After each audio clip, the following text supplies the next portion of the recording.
أعوذ بالله من الشيطان الرجيم بسم الله الرحمن الرحيم. മാന്യ ശ്രോതാക്കളെ, സഹോദരന്മാരെ, സഹോദരികളെ, ഇന്ന് വിശുദ്ധ മസ്ജിദുൽ ഹറാമിൽ ഡോക്ടർ ഉസാമ ഖയ്യാത്താണ് സംസാരിച്ചത്. അദ്ദേഹം ചർച്ച ചെയ്തതായ വിഷയം ഞാൻ നിങ്ങളെ കേൾപ്പിച്ചതായ ആയത്തിൻ്റെ വിശദീകരണം നൽകുകയായിരുന്നു. അല്ലാഹു സുബ്ഹാനഹു വ തആല ഈ വിശുദ്ധ ആയത്തിലൂടെ സൃഷ്ടികളോട് കൽപ്പിച്ചതായ വിശാലമായ അർത്ഥവത്തായ പഠനാർഹമായ ഭാഗങ്ങൾ ഉൾക്കൊള്ളുന്നതായ 2-3 വിഷയങ്ങളാണ്. ആദ്യമായിട്ട് മക്ക ഇമാം പറഞ്ഞതുപോലെ ദീനിൻ്റെ ഏത് കാര്യങ്ങൾ പരിശോധിക്കുകയാണെങ്കിലും പ്രധാനപ്പെട്ട മുആമലാത്തുകളും അഖ്ലാഖുകളും എല്ലാം പരിശോധിക്കുകയാണെങ്കിൽ ഈ 3 വിഷയവുമായിട്ട് അല്ലെങ്കിൽ ഈ ആയത്തുമായിട്ട് ടച്ചായിട്ടാണ് നമുക്ക് അത് മനസ്സിലാക്കാൻ സാധിക്കുക. അത്രയും പ്രാധാന്യമർഹിക്കുന്ന മുആമലാത്തുകളുടെ ഖവാഇദ് സ്ഥാപിക്കപ്പെട്ടതായ അടിസ്ഥാനപരമായ തത്വങ്ങളാണ് ഈ 3 ആയത്തിലൂടെ അല്ലാഹു സുബ്ഹാനഹു തആല സൃഷ്ടികൾക്ക് പഠിപ്പിച്ചതും ബോധനം നൽകിയതും. റസൂലുള്ളാഹി സ്വല്ലല്ലാഹു അലൈഹി വസല്ലമിനോട് അഭിസംബോധനം ചെയ്തുകൊണ്ട് ജല്ല ജലാലുഹു കൽപ്പിക്കുകയാണ്, ഖുദിൽ അഫ്വ വഅ്മുർ ബിൽ ഉർഫി വഅരിദ് അനിൽ ജാഹിലീൻ. നിങ്ങൾ ജനങ്ങളോട് അവരിൽ നിന്നിട്ട് വരുന്നതായ അക്രമമാവട്ടെ, അനീതി. റസൂലുള്ളാഹി സ്വല്ലല്ലാഹു അലൈഹി വസല്ലമിന് മക്കയിൽ പ്രയാസം പറഞ്ഞറിയിക്കേണ്ടതില്ലല്ലോ. ആ പ്രയാസങ്ങൾ പല രൂപത്തിലാണ്. അതിന്റെ മുമ്പിലെല്ലാം റസൂലുള്ളാഹിയോട് അല്ലാഹു സുബ്ഹാനഹു വ തആല പകരം ചോദിക്കാൻ കൽപ്പിച്ചില്ല, യുദ്ധം ചെയ്യാനോ പോരാടാനോ കൽപ്പിച്ചില്ല. റസൂലുള്ളാഹി സ്വല്ലല്ലാഹു അലൈഹി വസല്ലമിനോട് മാഫി ചെയ്യാനാണ് കൽപ്പിച്ചത്. അതാണ് ഖുദിൽ അഫ്വ, നിങ്ങൾ മാഫി ചെയ്യുക എന്നാണ് അല്ലാഹുവിന്റെ കൽപ്പന. അതെ, നിങ്ങൾക്ക് വേണ്ടി ഇന്തിഖാം, അവർ ശിക്ഷിച്ചതിന് പകരം അവർ ശിക്ഷിക്കുവാനും, അവർ ദ്രോഹിച്ചതിന് പകരം അവരെ ദ്രോഹിക്കുവാനും, അവർ മർദ്ദിച്ചതിന് പകരം അവരെ മർദ്ദിക്കുവാനും, അല്ലെങ്കിൽ അവർ ശകാരിച്ചതുപോലെ അവരെ ശകാരിക്കുവാനും ഇതൊന്നും അല്ലാഹു സുബ്ഹാനഹു വ തആല കൽപ്പിച്ചില്ല. ഈ ആയത്തിനെ കുറിച്ചൊക്കെ നസ്ഖിന്റെ ഗ്രന്ഥങ്ങൾ പരിശോധിച്ചാൽ അത് മൻസൂഖാണെന്ന് പറയുന്നതായിട്ട് കാണാം. അല്ല, അത് മൻസൂഖല്ല.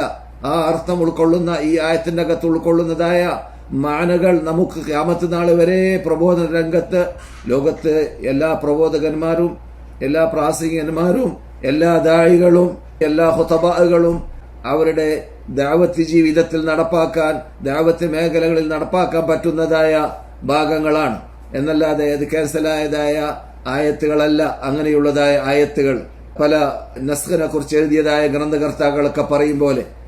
ഏതായാലും അല്ലാഹു സുബ്ഹാനഹു വ തആല റസൂലുള്ളാഹി സ്വല്ലല്ലാഹു അലൈഹി വസല്ലമിനോട് പഠിപ്പിച്ചതായ, ശിക്ഷണം നൽകിയതായ ഈ വസ്ഫ് ദായികൾ ഏത് സമയത്തും അവന്റെ കൺമുമ്പിൽ ഉണ്ടായിരിക്കേണ്ടതാണ്. ഈ വസ്ഫുകൾ ആദ്യമായിട്ട്, പ്രത്യേകിച്ച് ഇന്ത്യ പോലത്തതായ ബഹുഭൂരിപക്ഷം ഇതര മതസ്ഥർ ജീവിക്കുന്നതായ നാടുകളിൽ പ്രബോധനം നടത്തുന്നതായ സന്ദർഭത്തിൽ തീർച്ചയായിട്ടും അവിടെ നാം ഇഷ്ടപ്പെട്ട പോലെ, നാം ഇഷ്ടപ്പെടുന്നത് പോലെ പട്ടി വിരിച്ചു കിട്ടുന്നതല്ല. നമ്മുടെ കൗമിൽ നിന്നിട്ട് തന്നെ ധാരാളം പ്രതിഷേധങ്ങൾ നമുക്ക് ഏൽക്കേണ്ടി വരും. അവിടെയെല്ലാം നാം ചെയ്യേണ്ടതായ, ഉപയോഗിക്കേണ്ടതായ ഒരു പ്രത്യേക ശൈലിയാണ് ഈ ആയത്ത് മുസ്ലിം ലോകത്തിന് പഠിപ്പിക്കുന്നത്, മുസ്ലിം പ്രബോധകന്മാർക്കും ദായികൾക്കും പഠിപ്പിക്കുന്നത്. വിദ്യാർത്ഥികളും മത പണ്ഡിതന്മാരും ഈ തത്വം അതേ രൂപമാക്കി വെക്കുകയാണെങ്കിൽ ക്ഷമാകാരം തന്നെ മാഫി ചെയ്യുവാനും അവരത് പ്രേരിപ്പിക്കുന്നതാണ്. പലരും നഫ്സിന് വേണ്ടി ഇന്തിഖാമ ചെയ്യാൻ പരിശ്രമിക്കാറുണ്ട്.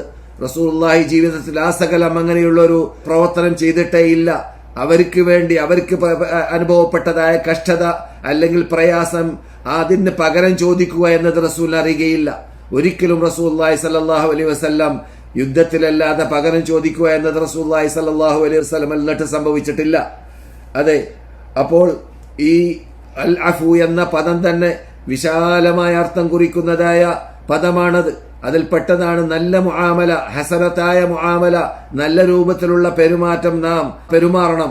നമ്മുടെ മുമ്പിൽ നിൽക്കുന്നവര് മിത്രങ്ങളാവട്ടെ ശത്രുക്കളാവട്ടെ നമ്മേക്കാളും അറിവുള്ളവരാവട്ടെ, നമ്മളെക്കാളും ഉയർന്നവരാവട്ടെ, നമ്മളെക്കാളും സാമ്പത്തിക ശേഷിയുള്ളവരാവട്ടെ, ഏത് രൂപത്തിൽപ്പെട്ട ഏത് ഇനത്തിൽപ്പെട്ട വിഭാഗമായിരുന്നാലും അവരുടെ മുമ്പിലെല്ലാം നീ നിന്റെ സ്റ്റാൻഡേർഡ് ഉയർത്തിയും കൊണ്ട്, നീ നിൽക്കേണ്ടടുത്ത് നിന്നുകൊണ്ട്, നീ പകരം ചോദിക്കാതെ, നീ ആക്ഷേപിക്കാതെ, നീ ശകാരിക്കാതെ, അവൻ പറയുന്നതിനെ നീ കേട്ടു അവന് മാഫി ചെയ്യാൻ വേണ്ടി നീ തുനിയുകയാണെങ്കിൽ, മാഫി ചെയ്യേണ്ടതായ സന്ദർഭത്തിൽ, മാഫി ചെയ്യുന്ന സന്ദർഭത്തിൽ അള്ളാഹുവിന്റെ റസൂലിനെ സംബന്ധിച്ചിടത്തോളം അവിടെ അള്ളാഹുവിനോട് പ്രാർത്ഥിച്ചാൽ മതി, അള്ളാഹുവിനോട് ചോദിച്ചാൽ മതി. റസൂലുള്ളാഹി സ്വല്ലല്ലാഹു അലൈഹി വസല്ലം ഒന്നും ചെയ്തില്ല, അവരെ നശിപ്പിക്കാനോ അവരോട് പകരം ചോദിക്കാനോ ഒന്നും തന്നെ ചെയ്തില്ല.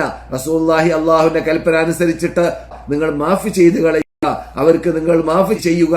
അതാണ് നിങ്ങൾക്ക് ഏറ്റവും ശക്തിയായ നിങ്ങളുടെ കയ്യിലുള്ളതായ ആയുധം. ആ ആയുധം നിങ്ങൾ ഉപയോഗിച്ചാൽ തന്നെ ജനങ്ങളെ നന്നാക്കിയെടുക്കാൻ, ജനങ്ങളെ ആകർഷിപ്പിക്കാൻ, ഇസ്ലാമിലേക്ക് ജനങ്ങളെ ആകർഷിക്കാൻ അത് നിങ്ങൾക്ക് പ്രേരണ നൽകുമെന്ന് പറയും പോലെ, അതെ, നല്ല രൂപത്തിലുള്ളതായ പെരുമാറ്റം, നല്ല രൂപത്തിലുള്ളതായ സ്വഭാവം അത് ദഅവത്ത് മേഖലയിൽ മാത്രമല്ല എവിടെയും അത് അനിവാര്യമാണ്. ഭാര്യ ഭർത്താവുമായിട്ട്, ഭർത്താവ് ഭാര്യയുമായിട്ട്, സ്വന്തം നമ്മുടെ മക്കളോട്, നമ്മുടെ സന്താനങ്ങളോട്, നമ്മുടെ സഹജീവികളോട്, സഹപാഠികളോട്, സഹപ്രവർത്തകന്മാരോട് എല്ലായ്പ്പോഴും നാം ഈ രൂപത്തിലുള്ളതായ സമീപിക്കൽ ഇസ്ലാമിന്റെ പ്രധാന മുആമലത്തുൻ ഹസനത്തിൽപ്പെട്ടതാണ് എന്ന് മക്ക ഇമാം പറഞ്ഞുകൊണ്ടാണ് അദ്ദേഹത്തിന്റെ ഖുതുബയെ എന്ന് വിശുദ്ധ മസ്ജിദുൽ ഹറാമിൽ കഅബയുടെ പരിസരത്തിൽ ആരംഭിച്ചത്.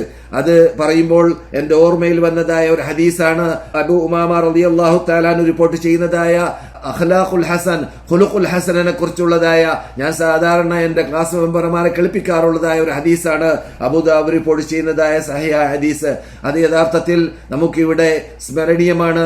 നാം അതിന്റെ അർത്ഥം ഉൾക്കൊണ്ടുകൊണ്ട് ജീവിക്കുകയാണെങ്കിൽ തീർച്ചയായിട്ടും റസൂലുള്ളാഹിയോട് അല്ലാഹു കൽപ്പിച്ചതായ ഖുദുൽ അഫ്വ എന്നതായ ആ കൽപ്പനയുടെ പ്രാധാന്യം എത്രയുണ്ടെന്ന് മനസ്സിലാക്കാൻ സാധിക്കും. റസൂൽ പറയുന്നു, അന സഈമുൻ ബിബൈത്തിൻ ഫീ റബദിൽ ജന്നതി ലിമൻ തറക്കൽ മിറാഅ വലൗ കാന മുഹിഖ. ഞാൻ സ്വർഗത്തിന്റെ സൈഡിൽ നിങ്ങൾക്ക് ഒരു പാലസ് വാഗ്ദാനം ചെയ്യുന്നു. ആർക്കാണ്? ലിമൻ തറക്കൽ മിറാഅ വലൗ കാന മുഹിഖ. തർക്കിക്കൽ വേണ്ട എന്ന് വെച്ചവർക്ക്, അവൻ തർക്കിച്ചു കൊണ്ടിരിക്കുന്ന വിഷയത്തിൽ അവന്റെ കൂടിയാണ് സത്യമെങ്കിലും ഇത് ഇസ്ലാമിന്റെ വിഷയമല്ല, ഭൗതികമായ വിഷയം ഒക്കെയാണ്. ഇസ്ലാമിന്റെ വിഷയമാകുമ്പോൾ സത്യമേത് അസത്യമേതെന്ന് വിശദീകരിച്ചു കൊടുക്കൽ ഓരോരുത്തരുടെയും ബാധ്യതയാണ്. സത്യം അറിയുമെങ്കിലും തെളിവ് അറിയുമെങ്കിലും ഇവിടെ അള്ളാഹുവിന്റെ റസൂൽ പറയുന്നതായ വിഷയം ഞാൻ പലപ്പോഴും പറയാറുണ്ട്. ഇന്ന് ആരാണ് ഖുതുബ ഓതിയത് എന്നതിനെ കുറിച്ച് ചർച്ച നടന്നു. അങ്ങനെ വെറുതെ ആവശ്യമില്ലാതെ ചർച്ച, ആവശ്യമില്ലാതെ ടൈം വേസ്റ്റ് ആക്കൽ, ആവശ്യമില്ലാതെ ശബ്ദം പൊക്കൽ, ആവശ്യമില്ലാതെ വേണ്ടാത്ത പദപ്രയോഗങ്ങൾ ഉപയോഗിക്കൽ, അവിടെ തർക്കം വരുന്ന സന്ദർഭത്തിൽ അവൻ പറയുന്നത് സത്യമാണ്, ഇന്നാളാണ് ഖുതുബ ഓതിയത് എന്ന് മൂപ്പർക്കറിയാം, മൂപ്പർ പറയുന്നത് സത്യമാണ് എന്ന് മൂപ്പർക്കറിയാം, എന്നാലും വേണ്ട തർക്കം ഒഴിവാക്കി കളയാം എന്ന് വെക്കുകയാണെങ്കിൽ എന്തിനാണ്? പ്രശ്നമില്ലാതിരിക്കാൻ വേണ്ടി, അവിടെ നടന്നുകൊണ്ടിരിക്കുന്നതായ ചർച്ചയ്ക്ക് പരിഹാരമാർഗം കണ്ടെത്താൻ വേണ്ടി. അങ്ങനെയാകുമ്പോൾ റസൂലുള്ളാഹി സ്വല്ലല്ലാഹു അലൈഹി വസല്ലമിന്റെ സത്യവാഗ്ദാനം വരുന്നു, സ്വർഗത്തിന്റെ സൈഡിൽ അദ്ദേഹത്തിന് ഒരു പാലസ് ലഭിക്കും എന്ന് നബിയുനാ മുഹമ്മദ് റസൂലുള്ളാഹി ബിബൈത്തിൻ ഫീ വസത്തിൽ ജന്ന, സ്വർഗത്തിന്റെ മധ്യത്തിൽ ഒരു പാലസ് ലഭിക്കുമെന്ന് വാഗ്ദാനം റസൂലുള്ളാഹി സ്വല്ലല്ലാഹു അലൈഹി വസല്ലം ചെയ്യുകയാണ്. ലിമൻ തറക്കൽ കദിബ വലൗ കാന മാസിഹ. കളവ് ഉപേക്ഷിച്ചവന്, കളവ് ഒഴിവാക്കിയവന്, അവൻ മസ്ഹയോട് കൂടി അഥവാ രസം പറഞ്ഞാലും കളിയാലും കളവ് പറയരുത് എന്ന് നമ്മുടെ നാട്ടിൽ പറയാറുണ്ടല്ലോ. എന്നാൽ അതിൽ രസം പറയുകയാണെങ്കിലും രസത്തിലൂടെയും നാം കളവ് പറയാൻ പാടുള്ളതല്ല. നമ്മുടെ നാവിനെ നാം സൂക്ഷിക്കേണ്ടതാണ്, കാത്തുരക്ഷിക്കേണ്ടതാണ് കളവിനെ തൊട്ട്. അത് മുസ്ലിമിന്റെ സ്വഭാവമല്ല, ഒരു മുഅ്മിനിന്റെ അഖ്ലാഖിൽപ്പെട്ടതല്ല എന്നത് നാം വളരെ ഗൗരവത്തോടുകൂടി മനസ്സിലാക്കേണ്ട ഭാഗമാണ്. കദിബ് മനുഷ്യന്റെ സ്ഥാനത്തെ തരം താഴ്ത്തി കളയുന്നതാണ്.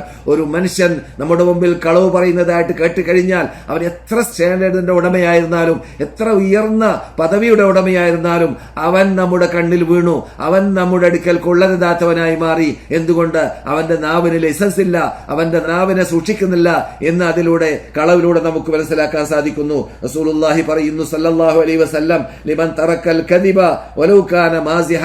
രസം പറഞ്ഞാൽ പോലും അവൻ കളവ് പറയുകയില്ല. അങ്ങനെയുള്ളവന് സ്വർഗത്തിന്റെ മധ്യത്തിൽ ഒരു പാലസ് അള്ളാഹു നൽകുമെന്ന് ഞാൻ വാഗ്ദാനം ചെയ്യുന്നു എന്ന്. സ്വർഗത്തിന്റെ മീതേ തട്ടിൽ അള്ളാഹുവിന്റെ ഭാഗത്തിൽ നിന്നിട്ട് അവനൊരു പാലസ് ഞാൻ വാഗ്ദാനം ചെയ്യുകയാണ്. ലിമൻ ഹസുന ഖുലുഖു. ഇതാണ് നമ്മുടെ വിഷയം. ലിമൻ ഹസുന ഖുലുഖു, നല്ല സൽസ്വഭാവിയായി ജീവിക്കുന്നവന്, നല്ല സ്വഭാവക്കാരന്. അപ്പോൾ ഖുദിൽ അഫ്വ എന്ന ആ വാക്ക് നമുക്ക് ഫിറ്റാക്കാൻ സാധിക്കണമെങ്കിൽ, നമ്മെ ദ്രോഹിക്കുമ്പോൾ, പ്രത്യേകിച്ച് ദഅവത്ത് മേഖലയിൽ കല്ലേറ് കൊള്ളുമ്പോൾ, ശകാരം കൊള്ളുമ്പോൾ, കസാല വലിച്ചെറിഞ്ഞ് നമ്മെ കസാല കൊണ്ട് ഇടിക്കുമ്പോൾ, നമ്മുടെ സ്റ്റേജിൽ കുഴപ്പമുണ്ടാക്കുമ്പോൾ അവിടെയെല്ലാം അഫു നാം ഉപയോഗപ്പെടുത്തുക. അത് റസൂലുള്ളാഹി സ്വല്ലല്ലാഹു അലൈഹി വസല്ലമിന് ഇസ്ലാമിക ഭരണകൂടം സ്ഥാപിക്കപ്പെടുന്നതിന് മുമ്പ് അള്ളാഹു കൽപ്പിച്ചതല്ലേ എന്ന് ചിലർ ചോദിക്കാറുണ്ട്. അല്ല, ഏത് സമയത്തും ഖിയാമത്ത് നാൾ വരെ ഉപയോഗിക്കാൻ പറ്റുന്നതായ ഒന്നാണ് അഫു. കാരണം അഫു കൊണ്ട് നമ്മുടെ സ്റ്റാൻഡേർഡ് ഉയരുന്നു, അഫു കൊണ്ട് നമുക്ക് പലതും നേടിയെടുക്കാൻ സാധിക്കുന്നു, പ്രത്യേകിച്ച് ദഅവത്ത് മേഖലയിൽ. അതുകൊണ്ടാണ് അള്ളാഹുവിന്റെ കൽപ്പന വന്നത്, ഖുദിൽ അഫ്വ, നിങ്ങൾ മാഫ് ചെയ്ത് കളയുക മുഹമ്മദേ സല്ലല്ലാഹു അലൈഹി വസല്ലം. അത് രണ്ടാമതായിട്ട് അള്ളാഹു പറയുന്ന ഭാഗമാണ് വഅ്മുറു ബിൽ ഉർഫി, നിങ്ങൾ നന്മ ഉപദേശിക്കുക, നന്മ ഉപദേശിക്കുക. അത് ഏറ്റവും വലിയ ബാധ്യതയാണ്, ചുമതലയാണ്, സർവ്വ സത്യവിശ്വാസിയുടെയും ചുമതലയാണ്, പ്രത്യേകിച്ച് പ്രബോധകന്മാരുടെ ചുമതലയാണ്. വഅ്മുറു ബിൽ ഉർഫി അഥവാ അൽ അംറു ബിൽ മഅറൂഫ്, നന്മ ഉപദേശിക്കുക. അത് പലർക്കും ചെയ്യാൻ സാധിക്കാറില്ല, പലരും അതിൽ പിന്നിലാണ്. പ്രബോധകന്മാര് വരെ, പ്രവർത്തകന്മാര് വരെ, ദായികൾ വരെ പലപ്പോഴും ചുറ്റുപാടും സാഹചര്യം നോക്കിയിട്ട് അംറു ബിൽ മഅറൂഫ് നഹിയുൻ അനിൽ മുൻകർ എന്ന് പറയുന്നത് ചെയ്യാൻ കൂട്ടാക്കാറില്ല. അല്ലാഹു സുബ്ഹാനഹു വ തആല ഇവിടെ വളരെ പ്രാധാന്യം നൽകിയും കൊണ്ട് പറഞ്ഞതായ 3 കാര്യമാണെന്ന് മക്ക ഇമാം വിശദീകരിച്ചപ്പോൾ രണ്ടാമത്തെ അല്ലാഹുവിന്റെ വാക്കാണ് വഅ്മുറു ബിൽ ഉർഫി. അതെ, വളരെ പ്രാധാന്യമുള്ളതാണ് അൽ അംറു ബിൽ മഅറൂഫ് വന്നഹി അനിൽ മുൻകർ. ഏത് ഭരണകൂടവും, ഏത് മുസ്ലിം രാഷ്ട്രവും, ഏത് ഇസ്ലാമിക പ്രവർത്തനവും, ഏത് അന്തരീക്ഷവും നല്ല രൂപത്തിലായി മാറാനുള്ളതായ ബർക്കത്ത്, അള്ളാഹുവിന്റെ റഹ്മത്തും ബർക്കത്തും അള്ളാഹു നമുക്ക് നമ്മുടെ പ്രാർത്ഥന വരെ സ്വീകരിക്കാനുള്ളതായ ഒരു ഭാഗമാണ്, ഒരു മാധ്യമമാണ് അൽ അംറു ബിൽ മഅറൂഫ് എന്നത്. അംറുൽ മഅറൂഫ് ലാ തഅമുറുന്ന ബിൽ മഅറൂഫി വലാ തൻഹൗന അനിൽ മുൻകരി എന്ന് പറഞ്ഞുകൊണ്ട് റസൂലുള്ളാഹി സ്വല്ലല്ലാഹു അലൈഹി വസല്ലം ശക്തിയായ ശൈലിയിൽ സംസാരിച്ചതായ ഒരു ഹദീസ് ഉണ്ട്. അതിൽ അല്ലാഹുവിന്റെ റസൂൽ പറയുന്നത്, നിങ്ങൾ ഇത് ചെയ്താലേ തീരൂ, നിങ്ങൾ ഇത് കാട്ടിയാലേ തീരൂ, നിങ്ങളുടെ ബാധ്യതയാണ് ഇത് എന്നതാണ്. എത്രത്തോളം ചില ഹദീസുകളിൽ കാണുന്നു അംറു ബിൽ മഅറൂഫ് നഹിയുൻ അനിൽ മുൻകർ ചെയ്യാത്തതായ ചുറ്റുപാടിലും അന്തരീക്ഷത്തിലും അങ്ങനെയുള്ളവരുടെ പ്രാർത്ഥനയ്ക്ക് വരെ ഉത്തരം ലഭിക്കുകയില്ല എന്നതാണ്. അഥവാ അള്ളാഹുമായുള്ളതായ ടച്ച് മുറിഞ്ഞു പോകാൻ കാരണമായി തീരും. അതിനുള്ള കഴിവുള്ള, അതിനുള്ള ചുറ്റുപാടുള്ള, അതിനുള്ള സൗകര്യമുള്ള വിഭാഗം അത് വേണ്ടതുപോലെ ഉപയോഗപ്പെടുത്തിയിട്ടില്ലെങ്കിൽ എന്ന അർത്ഥത്തിലേക്ക്. നമുക്കറിയാമല്ലോ റസൂലുള്ളാഹിയുടെ കൽപ്പന സല്ലല്ലാഹു അലൈഹി വസല്ലം, മൻ റആ മിൻകും മുൻകറൻ ഫല്യുഗയ്യിർഹു ബിയദിഹി ഫഇൻ ലം യസ്തതി' ഫബിലിസാനിഹി ഫഇൻ ലം യസ്തതി' ഫബിഖൽബിഹി എന്ന് റസൂലുള്ളാഹി പറഞ്ഞതായ ഹദീസ് നമ്മൾ എന്നിട്ട് പലരും മനപ്പാടമാക്കി വെച്ചതായ ഹദീസാണ്. പക്ഷെ അത് ഫിറ്റാക്കുന്ന കാര്യത്തിൽ, അത് നടപ്പാക്കുന്ന കാര്യത്തിലാണ് നാം പിന്താറുള്ളത്, നാം വീഴ്ച വരുത്താറുള്ളത്. ആരെങ്കിലും അള്ളാഹു വിരോധിച്ച ഒരു കാര്യം കണ്ടു കഴിഞ്ഞാൽ കഴിയുമെങ്കിൽ അവന്റെ കൈ കൊണ്ട് വിരോധിക്കേണ്ടതാണ്. അഥവാ അവരവരുടെ കഴിവനുസരിച്ച് വ്യക്തികളിലേക്ക് അപേക്ഷിച്ചിട്ട്.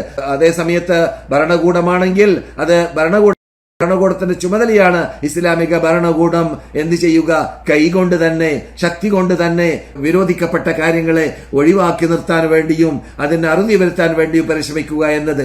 അതുപോലെ തന്നെ ഫഇൻ ലം യസ്തതി' അഥവാ കൈകൊണ്ട് സാധിക്കുന്ന ചുറ്റുപാടില്ല, വ്യക്തികളാകുമ്പോൾ അത് സാധിച്ചോണമെന്നില്ല.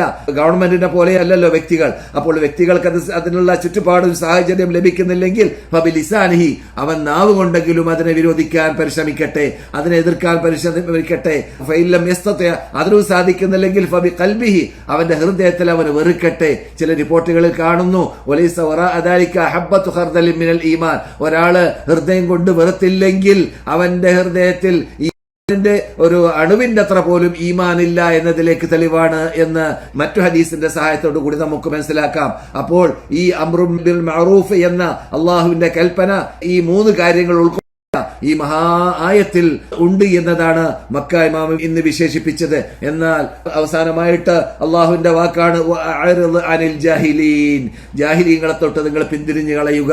ജാഹിലീങ്ങളെ തൊട്ട് പിന്തിരിയുന്ന സന്ദർഭത്തിൽ നിങ്ങളുടെ ബാധ്യത നിങ്ങൾ നിർവഹിച്ചുകൊണ്ട് പിന്തിരിയണമെന്ന അർത്ഥത്തിലേക്കാണ്.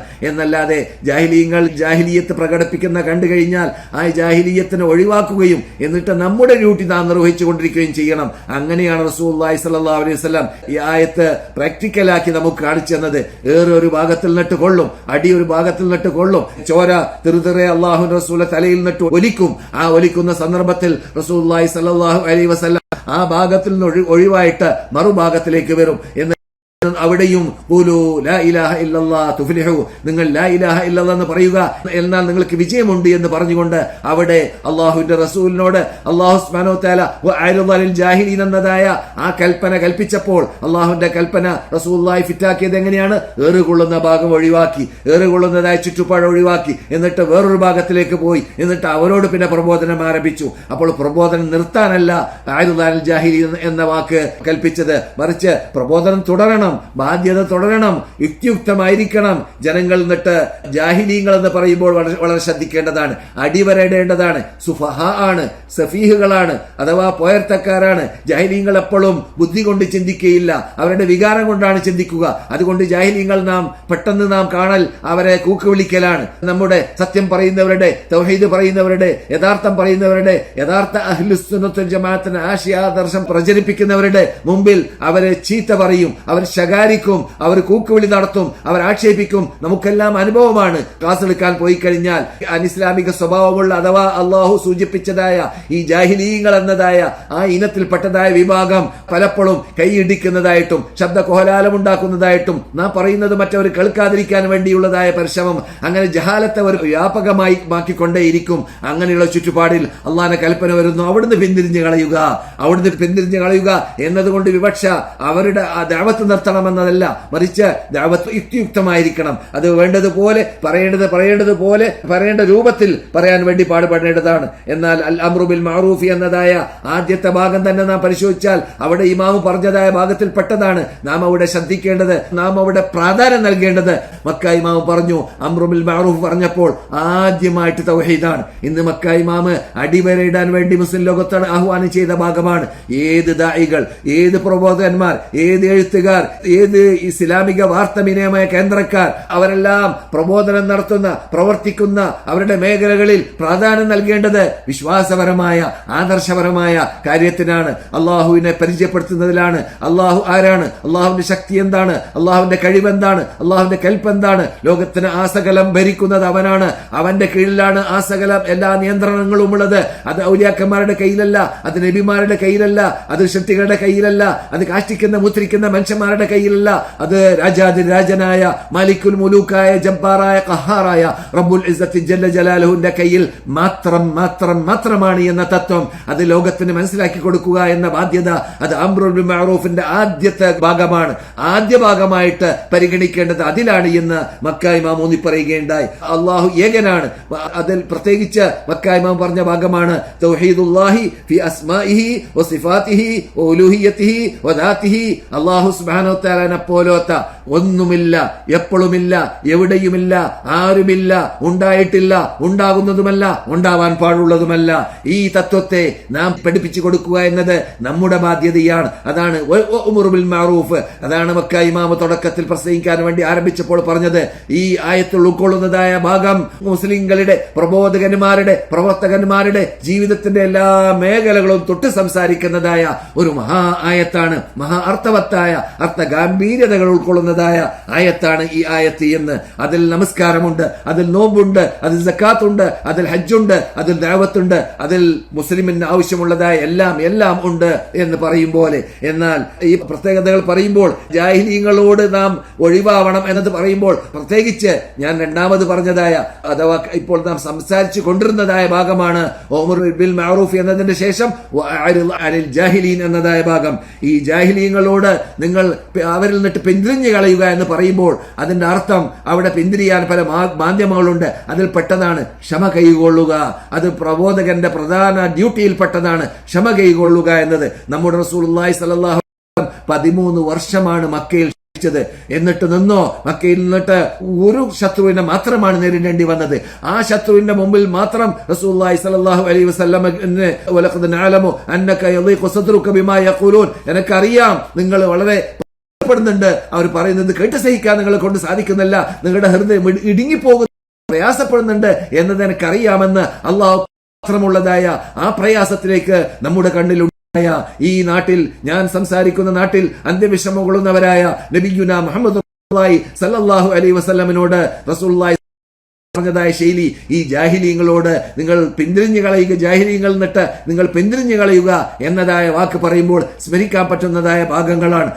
അലൈഹി വസല്ലം പ്രബോധനം ചെയ്തതായ സന്ദർഭത്തിൽ മക്കയിൽ അനുഭവിച്ചതുപോലെയുള്ളതായ കഷ്ടതകൾ അത് റസൂലുള്ളാഹിന്റെ ജീവിതത്തിൽ പിന്നെ എവിടെയും അനുഭവിച്ചിട്ടില്ല എന്നൊക്കെ ചിലപ്പോൾ നമുക്ക് തോന്നിയേക്കാം. അതേ സമയത്ത് റസൂലുള്ളാഹിയോട് ആയിഷ റളിയല്ലാഹു തആല അൻഹ നിങ്ങളുടെ ജീവിതത്തിൽ പ്രബോധന രംഗത്ത് ഏറ്റവും പ്രയാസമുള്ള സംഭവം രംഗം ഏതാണെന്ന് ചോദിക്കപ്പെട്ടപ്പോൾ റസൂലുള്ളാഹി സ്വല്ലല്ലാഹു അലൈഹി വസല്ലം പറഞ്ഞത് തായിഫിൽ വെച്ചിട്ടാണ് ആദ്യ രംഗം എന്നതാണ്. അപ്പോൾ മക്കയിൽ ജീവിച്ച കാലഘട്ടത്തിൽ ഉണ്ടായതിനേക്കാളും പ്രയാസമുണ്ടായത് ആ മക്കയിൽ റസൂലുള്ളാഹിയുടെ താങ്ങും തണലുമായ റസൂലുള്ളാഹിയുടെ എളാപ്പയായ അല്ലെങ്കിൽ മൂത്താപ്പയായ അബൂ താലിബ് മരണപ്പെട്ടതായ വർഷത്തിൽ അവരുടെ കണ്ടലുണ്ണിയായ റസൂലുള്ളാഹി സ്വല്ലല്ലാഹു അലൈഹി വസല്ലമിന്റെ സ്വന്തം ഭാര്യയായ നമ്മുടെ ഉമ്മയായ ഖദീജയും മരണപ്പെട്ടതായ ആ വർഷത്തിൽ റസൂലുള്ളാഹി സ്വല്ലല്ലാഹു അലൈഹി വസല്ലമിനെ ചരിത്രം ദുഃഖവർഷം എന്ന് പറയുന്നതായ ദുഃഖിക്കേണ്ടി വന്ന പ്രയാസപ്പെടേണ്ടി വന്നതായ ആ വർഷത്തിൽ റസൂലുള്ളാഹി സ്വല്ലല്ലാഹു അലൈഹി വസല്ലം എവിടെയായിരുന്നു പോയത്? തായിഫിലേക്കാണ് പോയത്. തായിഫിൽ ദൂരബന്ധമുള്ളതായ കുടുംബക്കാർ അവിടെയുണ്ട്. അവരെങ്കിലും റസൂലുള്ളാഹിയെ സഹായിക്കുമെന്ന് മനസ്സിലാക്കി പോയപ്പോൾ ആ നാട്ടുകാര്, ആ നാട്ടിലുള്ള മൂപ്പന്മാര്, ആ നാട്ടിലുള്ള ജാഹിലീങ്ങൾ, ഞാൻ നേരത്തെ പറഞ്ഞ രൂപത്തിലുള്ള സുഫഹാകൾ അഥവാ പോയ എന്താ ചെയ്തത്? അവിടെയുള്ളതായ ആ റോട്ടിലുള്ളതായ ആ ജാഹിലിങ്ങളെ കൊണ്ട് കല്ലെറിയിപ്പിക്കുകയും മർദ്ദിക്കുകയും റസൂലുള്ളാഹി സ്വല്ലല്ലാഹു അലൈഹി വസല്ലം ദ്രോഹിക്കുകയും എത്രത്തോളം റസൂലുള്ളാഹിയുടെ സ്ഥിരത തന്നെ തെറ്റിപ്പോയി ഏറുകൊണ്ട് ഒരു സ്ഥലത്തേക്ക് എത്തിയപ്പോൾ കല്ലേറ് കൊണ്ട സന്ദർഭത്തിൽ കല്ല് വന്നിട്ട് തലയിലേക്ക് ഇടിച്ച സന്ദർഭത്തിൽ റസൂലുള്ളാഹി സ്വല്ലല്ലാഹു അലൈഹി വസല്ലമിനെ തലചുറ്റു വരികയും പ്രയാസപ്പെടുകയും എന്നിട്ട് റസൂലുള്ളാഹി പറയുകയാണ്, കർണു സാലിബിലേക്ക് എത്തിയിട്ട് കണ്ണു തുറന്നപ്പോഴാണ് എനിക്ക് കല്ലേറ് കൊണ്ട സ്ഥലം വേറെ, ഞാനിപ്പോൾ ഉള്ള സ്ഥലം വേറെ എന്ന് അനുഭവപ്പെട്ടത് എന്ന് വരെ തോന്നുകയുണ്ടായി. അങ്ങനെയുള്ളതായ മഹാപ്രയാസപ്പെട്ട രംഗത്തെക്കുറിച്ച് റസൂൽ ആയിഷയോട് പറയുകയാണ് റളിയല്ലാഹു തആല അൻഹ, എന്റെ ജീവിതത്തിൽ മഹാപ്രയാസമുണ്ടായത് അത് ഒന്നാമത്തത് എവിടെയായിരുന്നു? തായിഫിലായിരുന്നു. രണ്ടാമത്തെ എവിടെയായിരുന്നു?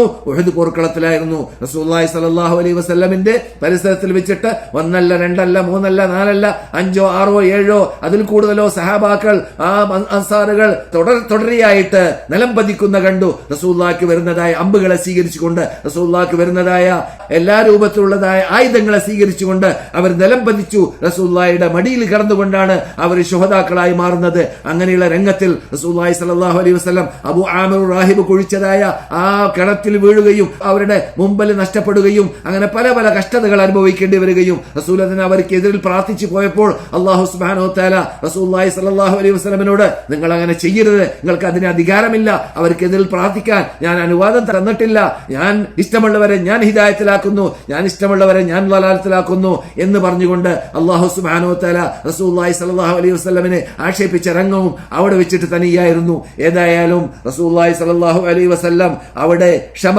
മക്കയിലാവട്ടെ മദീനയിലാവട്ടെ അല്ലാഹു ഈ ആയത്തിൽ കൽപ്പിച്ചതായ വഅഅരിദ് അനിൽ ജാഹിലീൻ എന്നതായ കൽപ്പന നാം പകർത്തിയായിട്ട് റസൂലുള്ളാഹിൽ കണ്ടത് എങ്ങനെയാണ്? അത് ക്ഷമ കൈകളിലൂടെയാണ്. അപ്പോൾ പ്രബോധകന്മാർ, എന്റെ ശബ്ദം കേൾക്കുന്ന പ്രബോധകന്മാർ, ദായികൾ സത്യം പറയുമ്പോൾ അവിടെ ഉള്ളത് പറഞ്ഞാൽ പെറ്റ ഉമ്മാക്ക് പറ്റൂല എന്ന് ഞങ്ങളുടെ നാട്ടിൽ പറയാറുണ്ട്. സ്വന്തം പ്രസവിച്ച ഉമ്മാക്ക് തന്നെ സത്യം പറഞ്ഞാൽ ചിലപ്പോൾ വെറുപ്പായിരിക്കും, അറുപ്പായിരിക്കും. അപ്പോൾ അറുപ്പും വെറുപ്പുമുള്ള വാക്കുകളാണ് യഥാർത്ഥത്തിൽ ജനങ്ങളുടെ മുമ്പിൽ, സത്യം മനസ്സിലാക്കാത്തവരുടെ മുമ്പിൽ തൗഹീദ് എന്ന് പറഞ്ഞാൽ, ഏകദൈവ വിശ്വാസം എന്ന് പറഞ്ഞാൽ, പ്രത്യേകിച്ച് തൗഹീദുൽ ഉലൂഹിയ്യ, അള്ളാഹിനെ മാത്രമാണ് ആരാധിക്കേണ്ടത്, അള്ളാഹുവിനെ മാത്രമാണ് വിളിച്ച് പ്രാർത്ഥിക്കേണ്ടത്, അള്ളാഹ്ക്ക് മാത്രമാണ് നേർച്ചയാക്കേണ്ടത്, അള്ളാഹ്ക്ക് മാത്രമാണ് അർക്കേണ്ടത്, അള്ളാഹ്ക്ക് മാത്രമാണ് ജീവിക്കേണ്ടത്, മരിക്കേണ്ടത്, അള്ളാഹു മാത്രമാണ്, അള്ളാഹ് മാത്രം ചെയ്യേണ്ടതായ, അള്ളാഹിന്റെ കയ്യിൽ മാത്രമുള്ളതായ, അള്ളാഹിനോട് മാത്രം ചോദിക്കേണ്ടതായ കാര്യം അള്ളാഹിനോടല്ലാതെ ചോദിക്കാൻ പാടുള്ളതേ അല്ല എന്നതായ ഇയ്യാക നഅ്ബുദു വ ഇയ്യാക നസ്തഈൻ എന്ന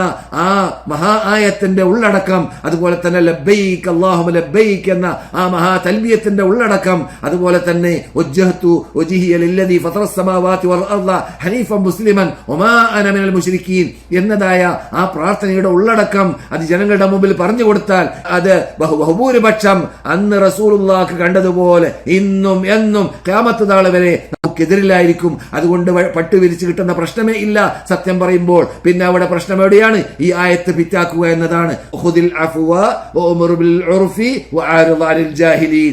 ഇത് നമ്മുടെ ദഅവത്ത് വിജയിക്കാനുള്ളതായ ഏറ്റവും വലിയ പ്രധാനപ്പെട്ട മാനദണ്ഡമായിട്ടാണ് നമുക്ക് മക്ക ഇമാം വിശദീകരിച്ചു തരുന്നത്. അത് പ്രബോധകന്മാരുടെ മുമ്പിൽ തന്നെ ഉണ്ടാവണം. അല്ലാഹു സുബ്ഹാനഹു വ തആല പറയുകയുണ്ടായ ഖുർആനിൽ വസ്ബിർ നഫ്സക മഅല്ലദീന യദ്ഊന റബ്ബഹും ബിൽ ഗദാതി വൽ അശിയി വജ്ഹ, നിങ്ങൾ ക്ഷമ കൈകൊള്ളുക. ആരോടുകൂടി? അല്ലാഹു രാവിലെയും വൈകുന്നേരവുമായിട്ട് അള്ളാഹ് മാത്രം വിളിച്ച് പ്രാർത്ഥിക്കുന്നതായ ആൾക്കാരുടെ കൂടെ അപ്പോൾ റസൂലുള്ളാഹിക്ക് പ്രയാസം വരുന്ന സമയത്ത് ദഅവത്ത് ഉൾക്കൊണ്ടുകൊണ്ട്, റസൂലുള്ളാഹിന്റെ ഉപദേശം ഉൾക്കൊണ്ടുകൊണ്ട്, റസൂലുള്ളാഹിനെ അനുസരിച്ചുകൊണ്ട്, റസൂലുള്ളാഹിനെ ായ മുമ്പന്മാരായ മുഹാജിറുകൾ അവിടെയുണ്ട്. ആ മഹാത്മാക്കളുടെ മുമ്പിൽ നിങ്ങൾ എന്ത് ചെയ്യുക? ക്ഷമ കൈകൊണ്ടിരിക്കുക.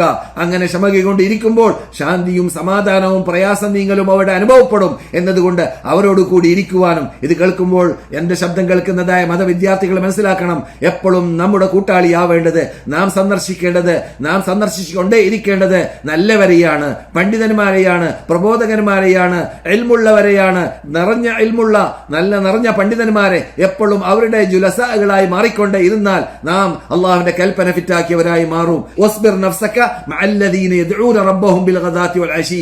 അള്ളാഹുവിനെ മാത്രം വിളിച്ച് പ്രാർത്ഥിക്കുന്നതായ ആ സത്യവിശ്വാസികളുടെ കൂടെ ഇരുന്നു കൊണ്ട് നിങ്ങൾ ക്ഷമ കൈക്കൊള്ളണമെന്ന് പറയുമ്പോൾ അവരുടെ കൂടെ ഇരിക്കാനും വേണം ക്ഷമ.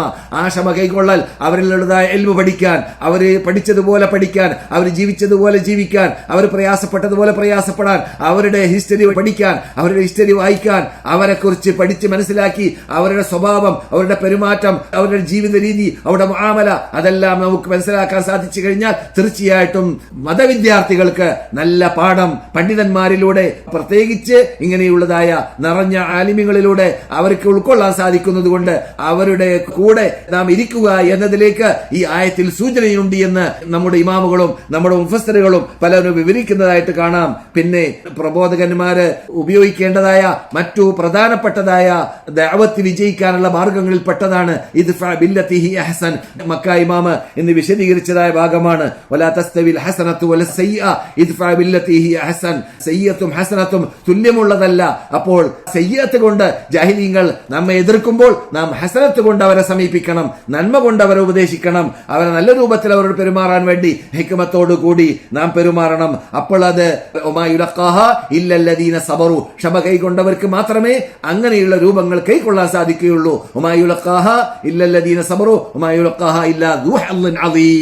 മഹാസ്റ്റാൻഡേർഡിലേക്ക് എത്താൻ പറ്റിയ, അല്ലാഹു ഇഷ്ടപ്പെട്ടതായ ആ പ്രബോധകന്മാർക്കും ദാസന്മാർക്കുമാണ്, അല്ലെങ്കിൽ ദാസികൾക്കുമാണ് അങ്ങനെയുള്ളതായ സമീപിക്കാൻ ദഅവത്ത് മേഖലയിൽ സാധിക്കുക എന്ന് അല്ലാഹു സുബ്ഹാനഹു വ തആല പറയുന്നതായിട്ട് കാണാം. അങ്ങനെ പല കാര്യങ്ങൾ വഅരിദാനിൽ ജാഹിലീൻ എന്നതായ ആ പദത്തിൽ നിന്നിട്ട് നമുക്ക് മനസ്സിലാക്കാൻ സാധിക്കും. അങ്ങനെ വിശദീകരിച്ചിട്ട് മക്ക ഇമാം പലതും പറഞ്ഞിട്ടുണ്ട്. നമ്മുടെ ടൈം വളരെ പരിമിതമായതുകൊണ്ട് ഞാൻ വിശദീകരിക്കാൻ ഉദ്ദേശിക്കുന്നില്ല. ഏതായാലും മദീന ഇമാം എന്ന് സംസാരിച്ചതായ ഡോക്ടർ സലാഹുൽ ബുദൈറാണ് ഇന്ന് മദീനയിൽ സംസാരിച്ചത്. ഡോക്ടർ ഉസാമ ഖയ്യാത്താണ് മക്കയിൽ സംസാരിച്ചത്. മദീനയിൽ സലാഹുൽ ബുദൈർ സംസാരിച്ചതായ വിഷയം അത് നമ്മുടെ ഹൃദയത്തിന് ബാധിക്കുന്നതായ മാനസിക രോഗത്തിനെ കുറിച്ചായിരുന്നു. അത് റദായിലുകൾ എന്നാണ് അറബി ഭാഷയിൽ പറയുക. അത് തന്നെ മദീന ഇമാം ഉപയോഗിച്ചതായിട്ട് കാണാം. ഒരു മനുഷ്യന്റെ മനുഷ്യത്വത്തെ ചോദ്യം ചെയ്യുന്ന, ആ മനുഷ്യത്വത്തിന് കോട്ടം വരുന്നതായ മഹാ തെറ്റുകളും പാപങ്ങളുമാണ് മനുഷ്യന്റെ ഹൃദയം വെന്തുരുകുക.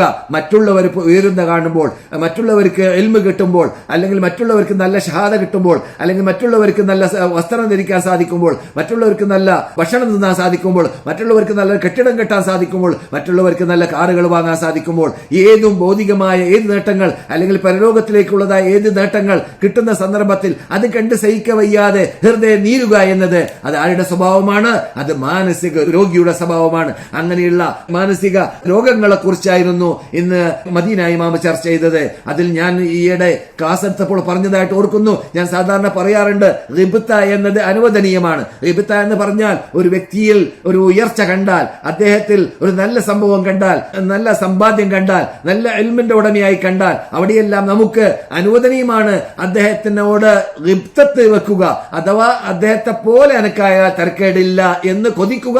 ഏതോടുകൂടി അദ്ദേഹത്തിലുള്ള നന്മ നശിക്കാതെ, അദ്ദേഹത്തിലുള്ള നന്മ സ്ഥിരപ്പെട്ടുകൊണ്ട്, അതോടുകൂടി അദ്ദേഹത്തെ നീ ആലിമാക്കിയതുപോലെ, അദ്ദേഹത്തിന് ഉയർച്ച നൽകിയതുപോലെ, അദ്ദേഹത്തിന് സമ്പത്ത് നൽകിയതുപോലെ എനിക്കും നൽകണേ റബ്ബേ എന്ന് നമുക്ക് കൊതിക്കാം, നമുക്ക് ആഗ്രഹിക്കാം. അത് റിബ്തത്താണ്, അത് വിരോധമുള്ള കാര്യമല്ല. അതേ സമയത്ത് ഹസൻ എന്ന് പറഞ്ഞാൽ മറ്റുള്ളവരിൽ ഉള്ളത് നശിച്ചുകൊണ്ട് എനിക്ക് സമ്പാദിക്കണം, എനിക്ക് അവനെ പോലെയായി മാറണം എന്ന് തോന്നലാണ് വിരോധിക്കപ്പെട്ടതായ ഹസദ്. ആ ഹസദിനെ കുറിച്ചാണ് മദീന ഇമാം ഇന്ന് വളരെ വിശദമായ രൂപത്തിൽ തന്നെ ചർച്ച ചെയ്തത്. പതിവിന് വിപരീതമായിട്ട് ഡോക്ടർ സലാഹ് ബുദൈർ ഇന്ന് വളരെ നീട്ടിവിളിച്ചിട്ടായിരുന്നു പ്രസംഗിച്ചിരുന്നത്. എന്നാൽ അങ്ങനെയുള്ളതായ ഹസദ് ഒരാൾ വെക്കുന്ന സന്ദർഭത്തിൽ എന്താണ് സംഭവിക്കുക? നമുക്കറിയാം, ഹസദ് യഅകുലുൽ ഹസനാത്ത്, ഹസദ് നമ്മുടെ സൽക്കർമ്മങ്ങൾ നശിക്കും. നാം ചെയ്തതായ സൽക്കർമ്മങ്ങൾ നശിക്കും. നാം മെഴുകുതിരിയെ പോലെ ഉരുകിത്തീരും എന്നതാണ് ഹസദ് കൊണ്ടുവരിക. നമുക്ക് അവൻ ഉയർന്ന കാണാൻ പറ്റൂല, അവൻ ഭക്ഷണം നന്നായി കഴിക്കുന്ന കാണാൻ പറ്റൂല, അവന് നല്ല നിലക്കുള്ളതായ വളർച്ച കാണാൻ പറ്റില്ല. അത് മഹാപാപമാണ്. നാം രാത്രി നമസ്കരിച്ച നിസ്കാരവും, നാം ഓതിയതായ ഖുർആൻ പാരായണവും, നാം ചെയ്തതായ സദഖയും, നാം ചെയ്തതായ ഹജ്ജും, നാം ചെയ്തതായ ഉംറയും, നാം ചെയ്തതായ അമലുകളൊക്കെ നാം അറിയാഭാവത്തിൽ നമുക്ക് നമ്മിൽ നിന്നിട്ട് നഷ്ടപ്പെട്ടു പോകുന്നതായിട്ട് സംഭവിക്കും. നഷ്ടപ്പെട്ടു പോകുന്നതാണ് ഹസദ് കാരണത്താൽ എന്നത് നാം മനസ്സിലാക്കണം. ചില ഹദീസിന്റെ സഹായത്തോടു കൂടി മദീന ഇമാം പറയുന്നു, എന്താണ് ഹസദ് കൊണ്ട് വരാൻ പോകുന്നത്? ഒരാൾ അസൂയ വെക്കാൻ ആരംഭിച്ചു കഴിഞ്ഞാൽ മറ്റുള്ളവരിൽ ഉയർച്ച കാണാൻ സാധിക്കാതിരിക്കുക എന്ന മാനസികമായ അല്ലെങ്കിൽ മാരകമായ രോഗം ഒരാൾക്ക് പിടിപെടുമ്പോൾ അയാൾക്ക് എപ്പോഴും ഹമ്മാണ്, അയാൾക്ക് മാനസിക രോഗം തന്നെയാണ്. ഞാൻ നേരത്തെ പറഞ്ഞതുപോലെ എപ്പോഴും അയാൾക്ക് ഹൃദയത്തിന് ശാന്തിയില്ല, എപ്പോഴും സമാധാനമില്ല, എപ്പോഴും മനുഷ്യന്മാരുടെ ഉയർച്ചയെ അത് താഴ്ന്നു കിട്ടണം, അവൻ ഉയരാതിരിക്കണം എന്നോർക്കലാണ്. അങ്ങനെ അവന് സ്വയം ഉയരാൻ പറ്റൂല, മറ്റുള്ളവരുടെ ഉയർച്ച കാണാനും പറ്റൂല. അങ്ങനെ മാനസിക രോഗിയായി മാറുന്നതാണ്. അതുപോലെ തന്നെ ഫലം കിട്ടാത്തതായ മുസീബത്താണ്. അതൊരു മഹാമുസീബത്താണ്. മറ്റുള്ളവരുടെ ഉയർച്ച കാണാൻ പറ്റുകയില്ല എന്നത് ഒരു മഹാമുസീബത്താണ്. ഈ മുസീബത്ത് ഒരു സത്യവിശ്വാസിക്ക് വല്ല മുസീബത്തും കിട്ടിയാൽ ആ മുസീബത്തിന് ഫലം കിട്ടുമെന്ന് റസൂൽ പറയുന്നുണ്ട്. ഇത് ഫലം കിട്ടാത്ത മുസീബത്താണ് എന്ന് മദീന ഇമാം പറയുകയുണ്ടായി. അതുപോലെ തന്നെ മദല്ലത്തുൽ ലാ യുഹ്മദു ഉഖ്ബഹ, ഇതിന്റെ അന്ത്യം നന്മ ലഭിക്കാത്ത അന്ത്യമാണ്, വിജയമില്ലാത്ത അന്ത്യമാണ്, അപകടത്തിലേക്ക് ചെന്ന് കൂട്ടുന്നതായ അന്ത്യമാണ്. ഇതിനെല്ലാം പുറമെ സഖത്തുല്ലാഹ്, അള്ളാഹുവിന്റെ ക്രോധത്തിനും അള്ളാഹുവിന്റെ ശാപത്തിനും ഇരയായിത്തീരുന്നതായ മഹാപാപമാണ് ഒരാള് മറ്റുള്ളവരുടെ ഉയർച്ച കാണാൻ സാധിക്കാത്ത രൂപത്തിലുള്ളതായ അസൂയക്കാരനായിട്ട് ജീവിക്കുക എന്നത്. അതുപോലെ തന്നെ അള്ളാഹുവിന്റെ റഹ്മത്തിന്റെ വാതിലുകൾ അവനെ തൊട്ട് അടക്കപ്പെടും. അവന് അള്ളാഹുവിന്റെ ബർക്കത്തും റഹ്മത്തും ഇറങ്ങുന്നത് ഇല്ലാതെയായി പോവുകയും ചെയ്യും എന്ന് ഇതൊക്കെ ഞാൻ കേൾപ്പിക്കുന്നത് മഹാനായ അബുൽ ലൈസ് സമർഖന്ദി റഹ്മത്തുള്ളാഹി അലൈഹിയുടെ വാക്കാണ്. എന്നാൽ മഹാനായ അസ്മാഇ റഹ്മത്തുള്ളാഹി അലൈഹി പറയുകയാണ്, ഞാൻ ഒരു 120 വയസ്സുള്ളതായ ഒരു കളവനെ കണ്ടു.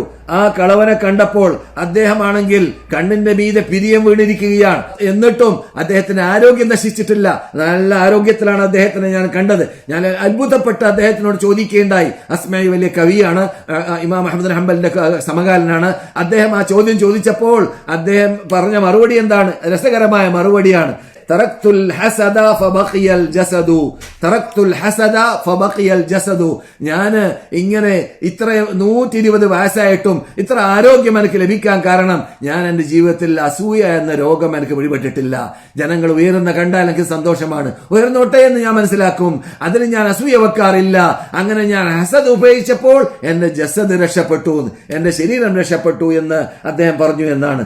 അതെ, നമ്മുടെ നേതാക്കളായ ഞാനിപ്പോൾ നിങ്ങളോട് സംസാരിക്കുന്ന ഈ വിശുദ്ധ മദീനയിലുള്ള അൻസാറുകളെ കുറിച്ചായിരുന്നു പിന്നെ മദീന ഇമാം സംസാരിച്ചത്.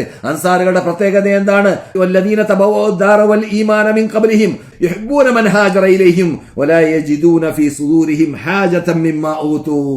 അൻസാറുകൾ മുഹാജിറുകൾ കണ്ടപ്പോൾ മുഹാജിറുകൾ അല്ലാഹു സുബ്ഹാനഹു വ തആല മുമ്പന്മാരാവാൻ ചാൻസ് കൊടുത്തവരല്ലേ? റസൂലുള്ളാഹി കൊണ്ടുവന്നതായ വിശുദ്ധ ആദർശത്തിൽ ആദ്യം പേരെടുക്കാൻ ചാൻസ് കിട്ടിയവരല്ലേ? അവരിലല്ലേ അബൂബക്കർ സ്വർഗത്തിൽ, ഉമർ സ്വർഗത്തിൽ, ഉസ്മാൻ സ്വർഗത്തിൽ, അലി സ്വർഗത്തിൽ, തൽഹ സ്വർഗത്തിൽ, സഅദ് സ്വർഗത്തിൽ, സഈദ് സ്വർഗത്തിൽ, അബ്ദുറഹ്മാൻ ഇബ്നു ഔഫ് സ്വർഗത്തിൽ, സുബൈർ ഇബ്നു അവാം സ്വർഗത്തിൽ എന്നീ 10 പേരുടെ ലിസ്റ്റൊക്കെ ഇറങ്ങിയത് അവരിലല്ലേ? അതുകൊണ്ട് അവർക്ക് എത്ര ബഹുമതി കിട്ടി, അവർക്ക് എത്ര മൻഖബ കിട്ടി, അവർക്ക് എത്ര ബഹുമാനം കിട്ടി, അവർക്ക് എത്ര ആദരണീയത കിട്ടി എന്ന് വിചാരിച്ചിട്ട് അൻസാറുകൾക്ക് ഒരു പ്രയാസവും ഉണ്ടായില്ല. അള്ളയാണ് അവർക്ക് സർട്ടിഫിക്കറ്റ് നൽകുന്നത്. അസൂയയില്ലാത്ത ഹൃദയത്തിന്റെ ഉടമകളായിരുന്നു അൻസാറുകൾ. വലാ യജിദൂന ഫീ സുദൂരിഹിം ഹാജതൻ മിമ്മാ ഊതു. ആ മുഹാജിറുകൾക്ക് നൽകപ്പെട്ടതായ സ്റ്റാൻഡേർഡിൽ ഒരു നിലക്കും അവർക്ക് പ്രയാസം ഉണ്ടായിരുന്നില്ല. അങ്ങനെയുള്ളതായ ആ പ്രത്യേകത മഹാത്മാക്കളാകുന്ന അൻസാറുകളുടെ പ്രത്യേകതയാണ് എന്ന് അല്ലാഹു സുബ്ഹാനഹു വ തആല പറയുന്നു. നാം ഇപ്പോൾ നിൽക്കുന്ന, എന്റെ ശബ്ദം കേൾക്കുന്ന മദീനയിൽ നിന്നിട്ട് എന്റെ ശബ്ദം കേൾക്കുന്ന സഹോദരന്മാർ സഹോദരികൾ മനസ്സിലാക്കേണ്ടതായ ഒരു പ്രത്യേക സിഫത്താണിത്. ഇവിടെ ജീവിച്ചതായ അൻസാറുകളുടെ പ്രത്യേകത അത് ഹസദില്ലാത്തവരായിരുന്നു എന്ന് അല്ലാഹു സുബ്ഹാനഹു വ തആല ഖുർആനിൽ പറഞ്ഞതാണ്. അം യഹ്സുദൂന നാസ അലാ മാ ആതാഹുല്ലാഹു മിൻ ഫളി, അല്ലാഹുവിന്റെ ഫളിൽ നിന്നിട്ട് ജനങ്ങൾക്ക് നൽകുന്നതായ ആ കാര്യങ്ങളിൽ സമ്പത്താവട്ടെ ഇൽമാവട്ടെ ദുനിയാവാവട്ടെ എന്തായിരുന്നാലും അതിൽ നിങ്ങൾ എന്തിനാണ് അസൂയ വെക്കുന്നത്? നിങ്ങൾക്ക് എന്താണ് അതിന് അധികാരം? അള്ളാഹ്ക്ക് അള്ളാഹു ഇഷ്ടമുള്ളവർക്ക് ഇഷ്ടമുള്ളത് കൊടുക്കുന്നു എന്ന് അള്ളാഹു പറയും പോലെ അങ്ങനെ നിങ്ങൾ എന്തുകൊണ്ട് അസൂയ വെക്കുന്നു എന്ന് അള്ളാഹു ചോദിച്ചിട്ടുണ്ട്. റസൂലുള്ളാഹിയുടെ കൽപ്പനയാണ് വലാ തഹാസദു വലാ തനാജശു വലാ തബാഗളു വലാ തദാബറു വലാ യബിഅ ബഅദുകും ബഅദ വകൂനു ഇബാദല്ലാഹി ഇഖ്വാന. നിങ്ങൾ പരസ്പരം അസൂയ വെക്കരുത്. നിങ്ങൾ പരസ്പരം ഒരാൾ സമ്പത്ത് ചരക്ക് വാങ്ങാതിരിക്കാൻ വേണ്ടി വില വർദ്ധിപ്പിക്കുന്നതിനാണ് തനാജസ് എന്ന് പറയുക. അപ്പോൾ നജഷ് എന്ന് പറഞ്ഞാൽ അത് വില കൂട്ടലാണ്. എന്തിനാണ്? അവർ വാങ്ങിക്കളയരുത് എന്ന് മനസ്സിലാക്കിയിട്ട് അതും ചെയ്യരുത്. നിങ്ങൾ പരസ്പരം കോപ്പിക്കരുത്. നിങ്ങൾ പരസ്പരം സഹായിക്കേണ്ട സന്ദർഭത്തിൽ സഹായം ഒഴിവാക്കിയിട്ട് മുസ്ലിം സുഹൃത്തുക്കളുടെ ബേക്കിലൊക്കെ ഓടരുത്. അതുപോലെ തന്നെ നിങ്ങൾ ഒരു മുസ്ലിം സഹോദരൻ വിറ്റ സാധനത്തിന് വാങ്ങിയ സാധനത്തിന് വില പറയാൻ നിൽക്കരുത്. നിങ്ങൾ ഏകോദര സഹോദരന്മാരാവുക എന്ന അള്ളാഹുവിന്റെ കൽപ്പനയാണ്, അള്ളാഹുവിന്റെ റസൂലിന്റെ കൽപ്പനയാണ്. റസൂൽ ചോദിക്കുന്നു, അല്ലയോ സഹാബാക്കളെ, നിങ്ങൾക്കൊരു കാലഘട്ടം വരാൻ പോകുന്നുണ്ട്, പേർഷ്യൻ റോമൻ ചക്രവർത്തിമാരുടെ നാടുകളെ നിങ്ങൾ കീഴടക്കും. അപ്പോൾ നിങ്ങളുടെ സ്ഥിതി എന്തായിരിക്കും? അബ്ദുറഹ്മാൻ ബിൻ ഔഫ് പറഞ്ഞു, ഞങ്ങൾ അള്ളയും റസൂലും പറഞ്ഞ കാര്യങ്ങൾ അനുസരിച്ച് ജീവിക്കും ആ കാലഘട്ടത്തിൽ, അതല്ല വേറെ വല്ലതുമുണ്ടോ എന്ന് റസൂൽ ചോദിക്കുന്നു. അപ്പോൾ റസൂലുള്ളാഹിയുടെ പരിപൂർണത റസൂലുള്ളാഹിന്റെ ഭാഗത്തിൽ നിന്ന് വരികയാണ്. എന്താണ് സംഭവിക്കുക? നിങ്ങൾ പരസ്പരം മത്സരിക്കാൻ തുടങ്ങും, നിങ്ങൾ അസൂയ വെക്കാൻ തുടങ്ങും, നിങ്ങൾ പിന്തിരിഞ്ഞോടാൻ തുടങ്ങും, നിങ്ങൾ പരസ്പരം കഴുത്ത് വെട്ടാൻ തുടങ്ങും. നിങ്ങളുടെ ഇടയിൽ പരസ്പരം അങ്ങും ഇങ്ങും കോപ്പിച്ച് ജീവിക്കുന്നതായ ഇസ്ലാമിക സഹോദര ബന്ധം വലിച്ചെറിഞ്ഞുകൊണ്ട് ജീവിക്കുന്നതായ ഒരു ദയനീയ ചുറ്റുപാട് നിങ്ങളുടെ കൂടെ സമ്പത്തുണ്ടാകുമ്പോൾ, നിങ്ങളുടെ കൂടെ റോമൻ ചക്രവർത്തിമാരുടെ നാടുകളും പേർഷ്യൻ നാടുകളും നിങ്ങളുടെ കീഴിലായി മാറുമ്പോൾ നിങ്ങളിൽ ഉണ്ടാവാൻ സാധ്യതയുണ്ട് എന്ന് നബിയുനാ മുഹമ്മദ് റസൂലുള്ളാഹി സ്വല്ലല്ലാഹു അലൈഹി വസല്ലം മുമ്പ് തന്നെ വാണിംഗ് നൽകിയതായ ഭാഗമാണ്. അത് ഒഴിവാക്കാൻ വേണ്ടിയാണ് വാണിംഗ് നൽകുന്നത്. സംഭവിച്ചു അത് നാം മദീനയിൽ മുസ്ലിങ്ങളെ തമ്മിൽ കൊന്നതായ സംഭവങ്ങളൊക്കെ കാണുകയുണ്ടായി. നമുക്ക് സമ്പത്തുണ്ടായിരുന്നതായ കാലഘട്ടങ്ങളിൽ അത്രയും വലിയ വിപത്താണ് എന്ന് നമുക്ക് റസൂലുള്ളാഹി സ്വല്ലല്ലാഹു അലൈഹി വസല്ലം മനസ്സിലാക്കി തരുന്നതായ ഭാഗമാണ്. ഞാൻ നീട്ടാൻ ഉദ്ദേശിക്കുന്നില്ല.